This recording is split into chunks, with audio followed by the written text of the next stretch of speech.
आज का टॉपिक है पॉलीगन लॉ ऑफ वेक्टर।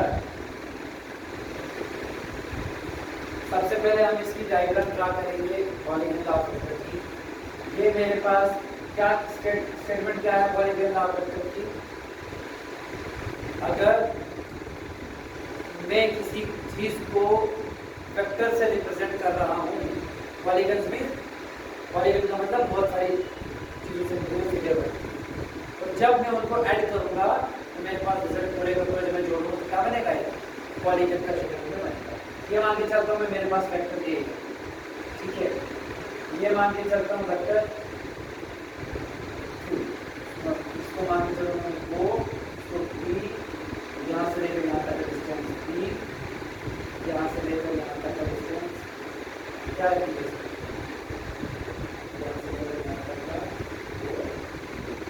मेरे पास है vector A, vector B, vector C और वेक्टर डी। ये क्या है? इसको मान के चलूंगा कि ये क्या है? इसको क्या रखा था मैंने? वो ज्वाइन किया था कुछ मैंने, वो से लेकर तो वो क्लियर। जब ये मेरे पास क्लियर बन गई, अब मुझे बारी बारी से इनके तीनों फिगर्स का रिजल्ट निकालना। तो सबसे पहले क्या करूंगा? राउंड ट्रायंगल ओडी, इस वाले ट्रायंगल में मैं अगर देखूं, मेरे पास हाइपोटेनस क्या था? ओडी। तो ओ का कितना निकल रहा था? ओडी प्लस निकल रहा था। अब मेरे पास बताओ ओ से लेकर क्यू तक का कोई डिस्टेंस है नहीं, ये हमारी साइड निकालनी है। तो दूसरी साइड तो मिली है, इस साइड को निकाल।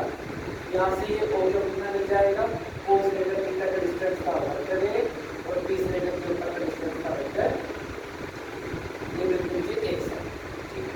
अब मैं लूंगा दूसरी साइड ओ क्यू और S, from triangle O Q S. यहाँ से क्या निकालूंगा मैं इसका? इसमें क्या है मेरा? O S will be equal to कितना? O Q plus O Q plus 2s, ठीक है। यहाँ से ओ एस की वैल्यू कितनी निकल जाएगी? ओ से लेकर क्यू तक का डिस्टेंस हमने कितना निकाला? Vector A plus vector B, ठीक है, प्लस एक क्यूज कितना था? क्यू से लेकर एस तक का डिस्टेंस कितना था? क्या मेरे पास वेक्टर की एडिशन होने लगी? ए बी फिर ए प्लस बी प्लस सी, ये क्या मिल गया मेरे पास? दूसरा वेक्टर। फिर इसी के साथ मैं निकालूंगा तीसरी ट्रायंगल से round triangle O S T. O S will be O T will be equals to O S plus S T.